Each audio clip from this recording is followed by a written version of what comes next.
زما د زوی 11 کال دی، 12 د بره کېږي او زه دا سوال کوم اول د الله نه او بیا حکومت زورور دی چې زما دا زوی ماته را پیدا کړي چې څه یې ووینم.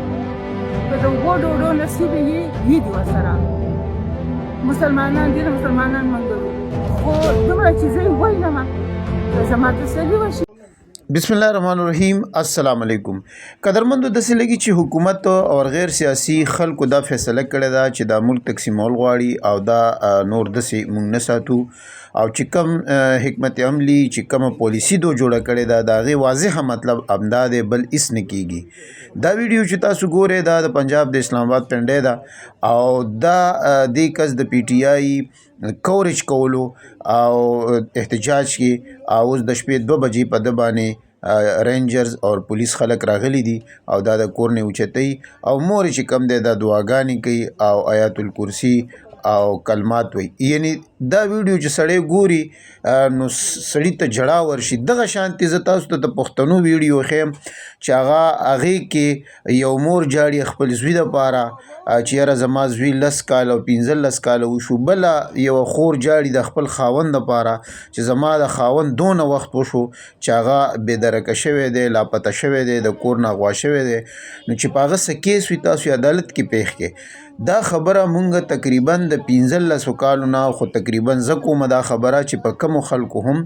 تاسو دا اوچتوئ نو هغه عدالت کې پیش کې. خو بدقسمتۍ نه په دې ملک کې نه قانون شته، نه آیین شته، نه څه نظام شته، نو ځکه دا خلک دا خبره کوي چې که مونږ عدالت کې پیښ کړو نو عدالت پې خلاص کړي. نو عدالت خو ځکه خلاصي چې تا سره ثبوت نشته. ته خو دونه تکړه سړی، ته خو چې ما سره هر ثبوت ته او زه د چې کومه پرندې ګرځي، کوم چرچڼې او بازان ګرځي د هغه وزر شمارمه، نو بیا تا سره ولې د دې جواب نشته چې او ثبوتونه د سره نشته. نو ثبوتونه تا سره ځکه نشته چې دا بېګناه خلک دي، ته خانه پوري کوې، ته د خلکو نه بدلی الی او دا اوس حالات چې تا کم شروع کړي دي نو د دې به ډېر زیات نقصان رسېږي ملک ته. او اوس د پښتنو چې کومه جرګه کېږي په خیبر کې، پرون تا په هغه باندې ډزې وکړې، هلته د 3 کسان شهیدان کو، 14-15 زخمیان کل چې کوم ریپورټونه راځي. دا هغه حالات دي چې په دې باندې حکومت ته او غیر سیاسي خلکو ته د سنجیدګۍ مظاهره کول پکار ده او په دې باندې غور و فکر پکار ده. تمام چې کوم سیاسي جماعتونه دي، ټولو سیاسي جماعتونو ته چې په دې باندې غور و فکر وکړي او د دې خلکو مداوا وکړي. او ته ولې خلک سیاسي جرګو ته نه پرېږدې او جرګو مرکو ته نه پرېږدې؟ دا اجازت تا ته چا درکړی دی چې خلک به احتجاج ته نه پرېږدې، جلسي جلوس ته نه پرېږدې؟ او اوس جرګې چې خلک خپل حق دپاره جرګې کول غواړي هغه هم ته نه پرېږدې. لکه دا په کوم قانون آیین یا په څه کې دي، په کوم ملک کې دا نظام دی؟ دا خو انګریز هم دې ملک سره دومره دښمني نه ده کړې چې تاسو څونه کوئ. نو په دې باندې تاسو غور و فکر وکړئ او دا خلک جرګې ته پرېږدئ. جرګه به کېږي هر صورت کې چې تاسو څونه کوشش هم وکړئ. او دا ښه خبره ده چې نن پښتونخوا حکومت یو قومي تمام سیاسي چې کوم جماعتونه دي په هغو باندې مشتمل ټول خلک یې رابللي دي پېښور ته، وزیر اعلی، او هلته به خبره کوي او د دې حوالې سره به یو لایحه عمل جوړوي، یوه فیصله به کوي. او زما دا خپل سوچ او فکر دی چې حکومت چې په پی ډي ایم کومه بندش لګولی دی، پابندي دا فوراً ختمول پکار دي. دې سره نفرتونه زیاتیږي. ته دا وکړه چې د هغو چې کوم مسایل دي، چې هغو کوم مطالبات دي، په هغې باندې فوري عمل وکړه. د دغه خلکو ړومبی چې کوم تا بچي خاوندان ورونه پټ کړي دي هغه خلاص کا. د هغې نه بعد چې نور د هغه کوم مطالبات دي ته د هغې علاقې نه ووځه، ته هلته څه کې طالبان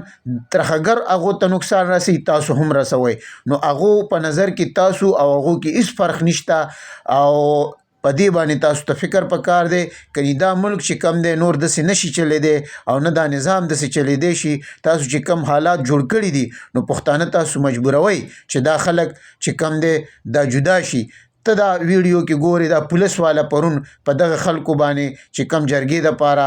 راجمع کېدل لکه انتظامات یې کول هغو پې ډزې وکړي او 3 کسان دې پکې شهیدان کړه، 14 دې پکې زخمیان کړل. دا کم تا قانون شروع کړی دی؟ دا کم حالات دي کم خلک هم دی کې ککړ دي صوبایي حکومت نه دا مطالبه ده چې د دې خلکو خلاف فوري اکشن والے او دا بالکل د نوکرۍ نه وباسي او غټه سزا ورکړي جیلونو کې بند کړي او عبرتناک سزا ورکړي پانسیګانې ورکړي دغه افسرانو ته چې چا دا اډرس کړي قدرمندو دا ویډیو نورم ویډیوګانې دي خو بدقسمتۍ نه هغه تاسو ته موږ نشو ښودلی زما نوم افنان دی دا زما خاوند دی عبدالعزیز د ګل د میر سلام موږ د جلسې نه تعلق لرو دا شپږ کاله وشي 2013 جنوري 25 کې دی لاپته شوی دی د جمعې ورځ وه سپهر 4 بجې وي تقریبا دی ما ډېرو لټولو پېښور های کورټ ته لاړم هر قسمه قانوني مدد زه دوی له غواړم اخبار کې مې ورکړو ما ورته ویل که دی ستاسو مجرم یې بېشکه سزا ورکوئ خو زمونږ د ماشومان دي واړه واړه زما 3 ماشومان دي زمونږ ورسره تقریبا ملاقات کېږي کم از کم د دې خبرو هر څه باوجود هېڅ پته ونه لګېده 2 کاله مخکې ما ته د پېښور ډیفنس نه کال راغی هغې ورته ویل تاسو افنان خبرې کوئ د عبدالعزیز وایف ما ورته لاوجي وایي ښه تاسو دعا کوئ انشاءالله مونږ دې کوشش کوو چې در پرېږدو د دې خبرې مې 2 کاله وشو اوس په اسلام آباد کمیشن کې کیس چلی نو هغوی ما ته د رمضان المبارک نه چې کوم تېر شوی دی 1 هفته وړاندې مبارکي راکړه د ده د بېګناهۍ ویل چې مونږ به کوشش کوو تا ته د دې ځای وښیو خو چې 4-5 میاشتې وروستو تاریخ راشي دوی دغه بېګناهي رپیټ کړي زمونږ دا دونه 10 سال مونږ انتظار وکړو نیم کال او دوی مونږ ته صرف دا خبره رپیټ کړي چې دی بېګناه دی